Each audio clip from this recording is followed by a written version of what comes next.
We have this story from NBC News. Immigration arrests in courthouses have become the new deportation tool, stripping migrants of a legal process. It's a lie, by the way. That's not stripping them of the legal process. What's happening is illegal immigrants who are not supposed to be here are going to these courts to try and get legitimate stay in this country. And when they are invariably denied because they're here illegally, they walk out of the courtroom and they get arrested immediately. Now, NBC News says they're losing a legal process, but they broke the law and they're here illegally. And they still get their process, which is crazy. Check this out. They say after Julio David Perez Rodriguez attended an immigration hearing last week in pursuit of a refugee status in the U.S., the Cuban national was stopped by an undercover agent at the elevator, handcuffed and taken into custody. If you have done nothing illegal, why do you have me If I have done nothing illegal, why do you have me handcuffed? We're coming to this country to seek freedom. What is happening with this country, he said. You came here illegally, okay, sought refugee status, was denied, and now you're being removed. They say he's one of dozens of immigrants caught in similar dragnets, drawn in cities around the country since last week as the reality of President Donald Trump's mass deportation operation penetrates further into American families' consciousness. Now, I do have a question. What do you think, my friends, of Donald Trump's activities? We have this for President Trump's job approval, and I'm going to show you. It's really good. It's a great job approval rating. In fact, Trump is doing better, I think we have this right here, than Bush and Obama. Indeed he is. The only problem, take a look at this 20-point swing. Over a similar time period, Yahoo News has a minus 13, Rasmussen has him up 7. Trafalgar has him up 8. Over the exact same time period, Morning Consult has him down 5. Nobody knows. None of it makes sense. What I can say is right now, with everything Trump is doing with the big, beautiful bill and all these plans, if the Republicans do not enact mass deportations of illegal immigrants, Democrats will mess with the census in 2030, and this will result in a major shift that grants them extra votes in the Electoral College, and they will never lose. Trump's got to get this job done right now so that the interests of the American people are what is being voted on. Because let me just express, let me say this before we jump to the interview. It is not about how many votes. It's about how many electoral votes. And some estimates say that California has upwards of 10 extra congressional electoral votes, and congressional seats because of their illegal immigrants. So we're going to be joined by George Fishman of the Center for Immigration Studies. And there's a lot to break down on this one. So let me pull him in right now and see if we can get this one working. Let's see. I think we're getting it going. It's giving me the business. Don't worry. We got it. There we go. Just a second. George, can you hear me? Hi, hello. Can you hear me? I can. Can you hear me? Yes, sir. Welcome to the show. Thanks for joining me. Thanks so much for having me. Absolutely. So would you like to just briefly introduce yourself for those who are not familiar with your work? Sure. Well, I've been doing immigration since 1995. I worked as the chief counsel for the Republicans on the House Judiciary Committee's Immigration Subcommittee from 1998 to 2018. Then I worked at the Department of Homeland Security in the first Trump administration as a deputy general counsel at DHS. Oh, wow. Now I'm at the Center for Immigration Studies. So we got a bunch of big stories. We've got the Trump administration saying they want to ramp up mass deportations. One of the big stories we're seeing, of course, is the deportation of this man and his entire family after he committed a terror attack in Boulder, Colorado. And Tom Homan saying that we're going to be dealing with 10 years of national security threats because of the Biden administration's open border policy. I'm curious if you have any information can expand on that. Do you agree with what Tom Homan was saying? I don't have any particular non-public information, but I certainly agree with Mr. Homan.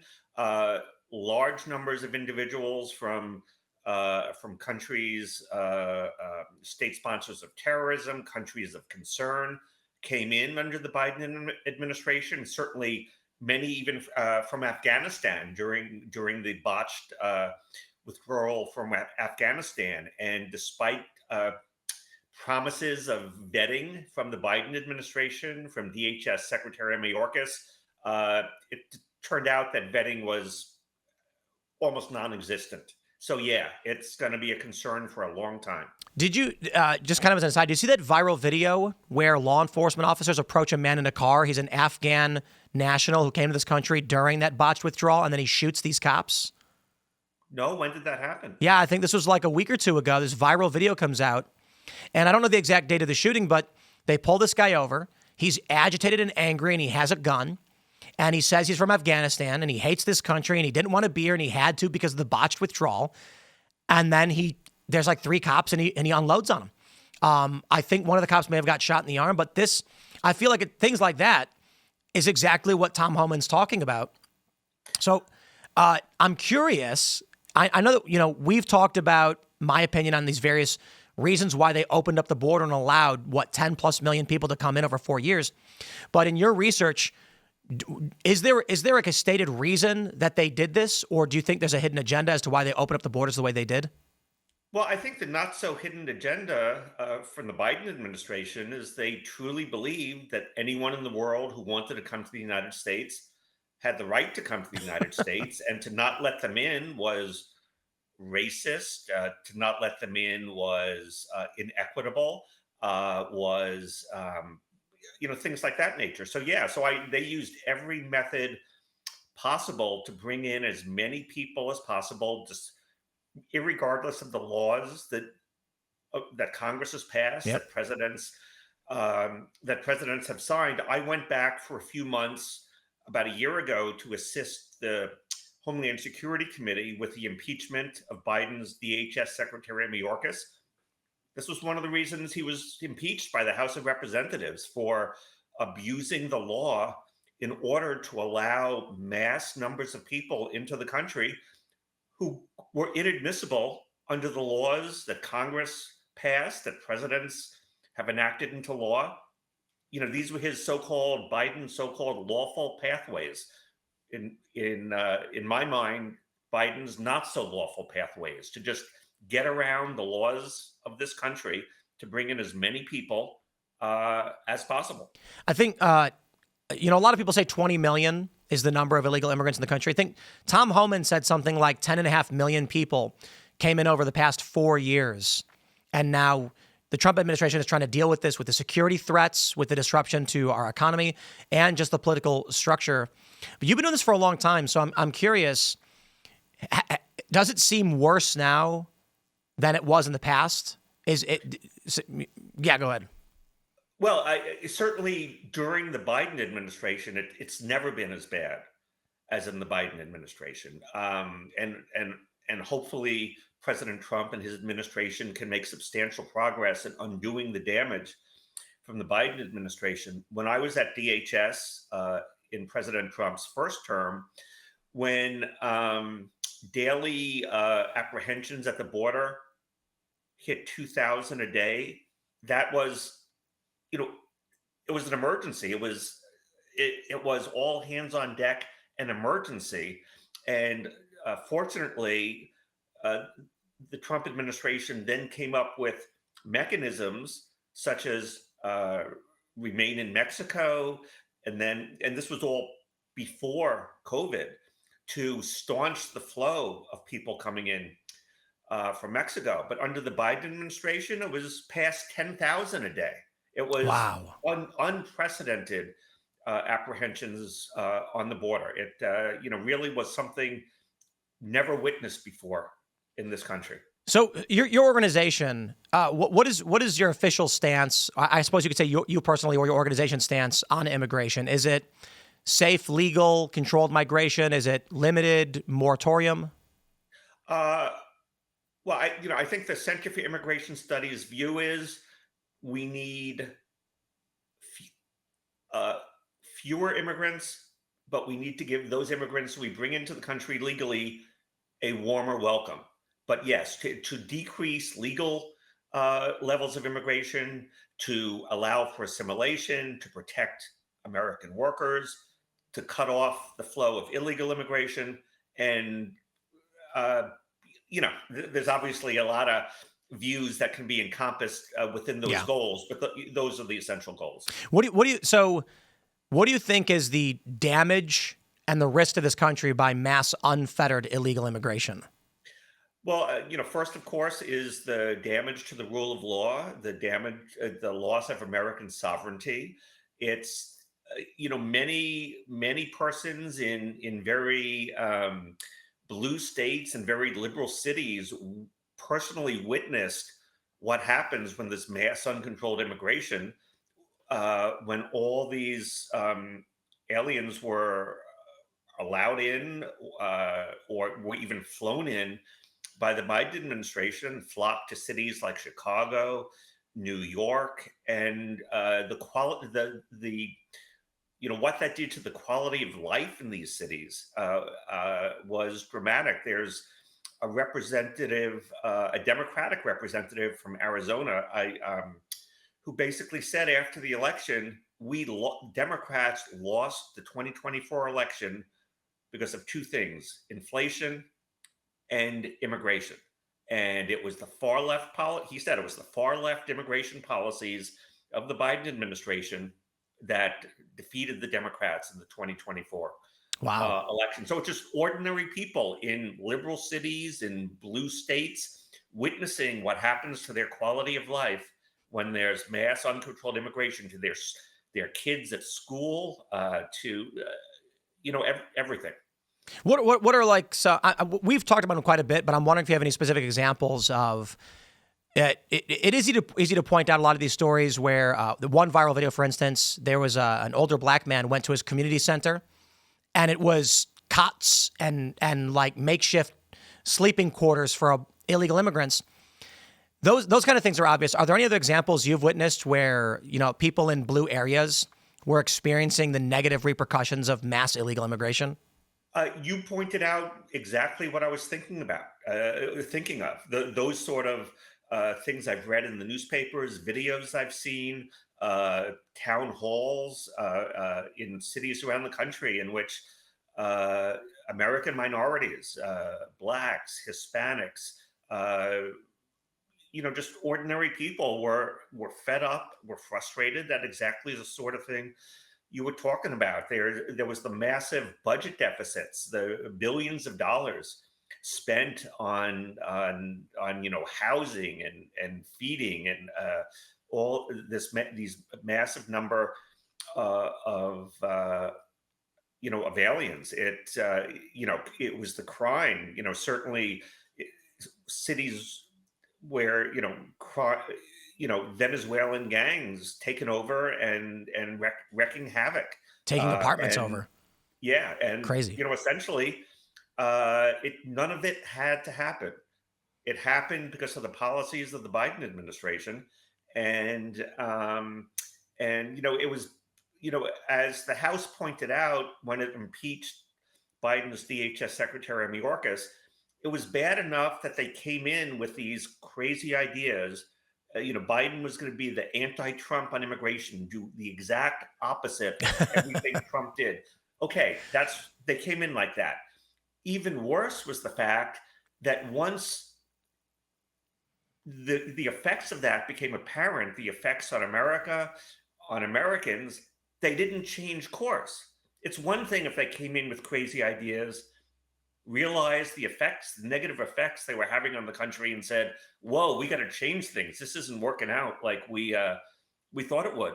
No, they just continued down that path. I feel like a lot of what the Biden administration was doing, much like what the Democratic campaigns are, is whatever Trump does, we do the opposite.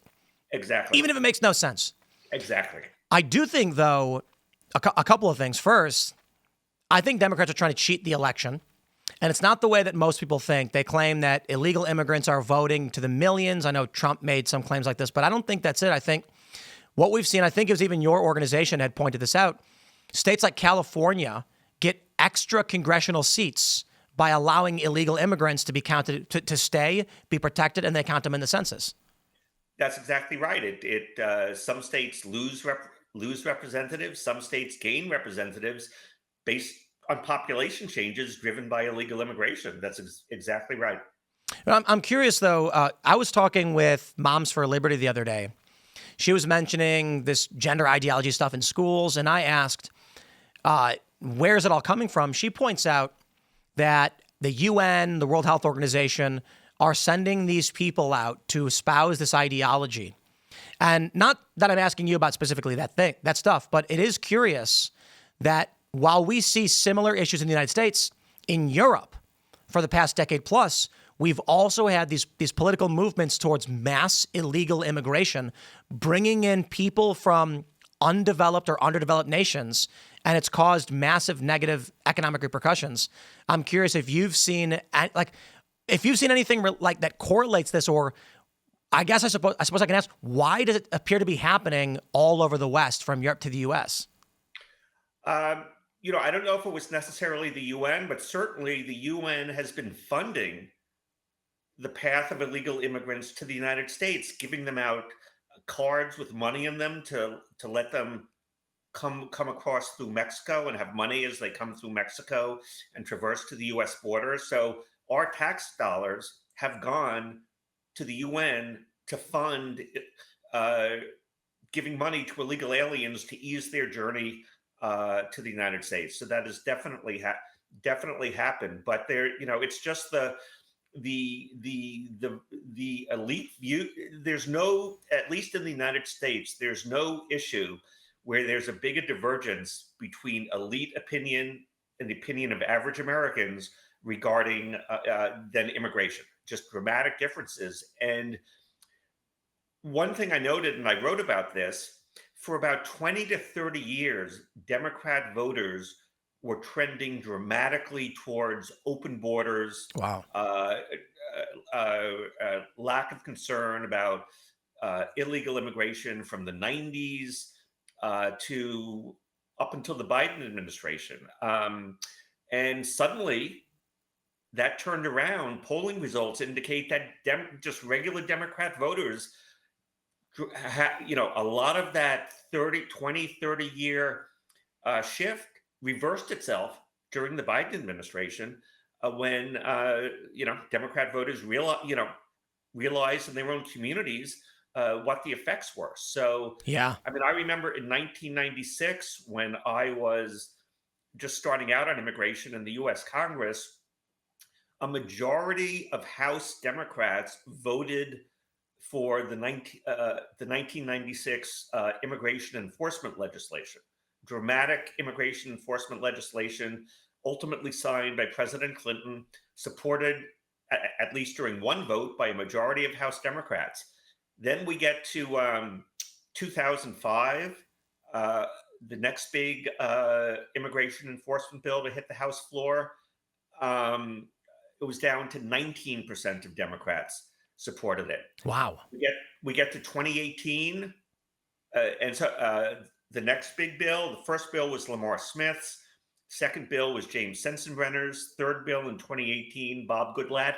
0 House Democrats voted for it. 0. Wow. So that just shows the shift that occurred because the extinction of the blue dog Democrats, the shift that occurred over decades, and it started turning around when people saw in their communities what was happening during the Biden administration. Yeah, it's fascinating. It's almost like an accelerationism of sorts that the average Democrat voter didn't see it and didn't care and just said, sure, it's a good thing, until it was in their school, in their community.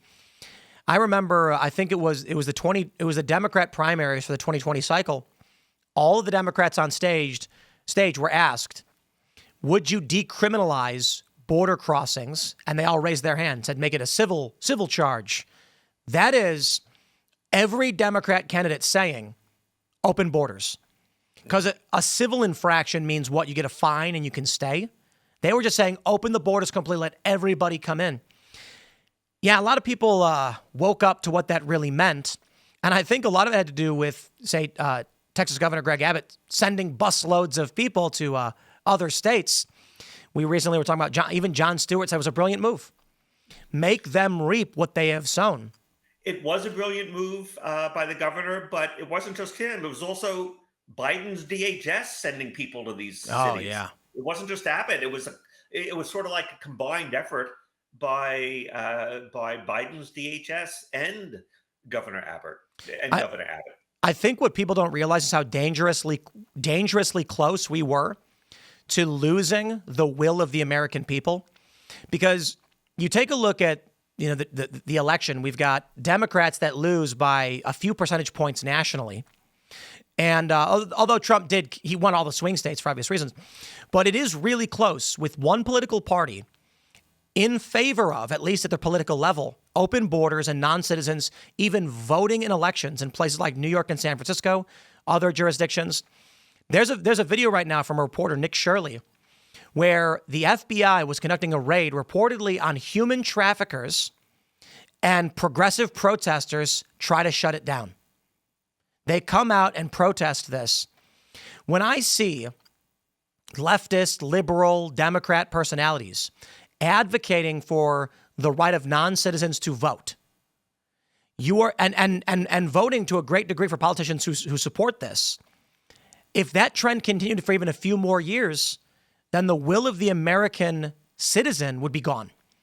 Because you're not going to be able to compete with an ever-increasing open border, a country that allows non-citizens to vote and then also allows non-citizens to come into the tune of millions every year. So with that being said, I think we did narrowly avoid that with Trump coming in. Now here's the obvious question. I think I know what your answer is going to be. How would you rate the Trump administration's efforts now with the Biden? He's gone. How's Trump doing? In terms of immigration, obviously at the border, a remarkable shutdown of the border. For years, the Biden administration was saying these are forces beyond our control. This was global warming. This was, collapse in other countries. Whether or not there was global warming, human-caused global warming, whether or not there was a lot of violent crime in other countries, it's been that way for a long time, and that didn't stop things from changing the second that President Trump came into office. It's going to be a lot more difficult to deal with a population of illegal aliens who are already in the country than it is keeping aliens out who are not here yet. And I say that for a few reasons, and it's one of the reasons I have advocated that President Trump should seriously consider invoking the Insurrection Act to allow the U.S. military to take direct law enforcement roles in deportation efforts. I agree. That can do it. ICE has about 6,000 officers nationwide. That clearly they're doing all they can with the resources they have, but still 6,000 officers dealing with all these sanctuary cities and states. I would certainly think the direct assistance of the military in its efforts would be beneficial. But in terms of removing aliens through the removal process, 3.6 million case backlog, 3.6 million cases. It years and years and decades to get through all those cases. Most of these aliens, especially those who Biden just released, we don't know where they are in the country. Yeah. There are over 1 million aliens who already have final orders of removal. You don't have there's no more process that you have to go through. They have final orders of removal. We don't know where they are. So it's tracking those people down. The highest number of aliens who got removal orders and were removed from the interior of the U.S. in a year. I'm not talking about at the border. In the interior of the U.S., the highest number ever in a year was actually under the Deporter-in-Chief, Barack Obama, 2000. It was 2008 or 2009, 238,000. Wow. The highest ever. So, I think equally, or if not more important than official removals, are going to be efforts to persuade aliens to leave the country voluntarily. The Trump administration is, offering $1,000 to leave. I think it has been and needs to further ramp up worksite enforcement, because it's always been agreed the number one magnet to the United States for illegal immigrants is jobs. If those jobs can be cut off, either and I've there are various ways to do that. I proposed some recently, but that would encourage a large number to simply leave on their own. In terms of um, removing cartel members, the president promised to use the Alien Enemies Act. Uh, Back in 2023, I believe I was the first person to suggest a pathway that would actually be able to use the Alien Enemies Act to remove cartel members. And not that necessarily anyone reads my stuff. I know my wife doesn't, but that was sort of the theory that the president was using. This Venezuelan gang is under the control is associated with part of the Venezuelan government. So its crimes in the U.S. are an act of a foreign government.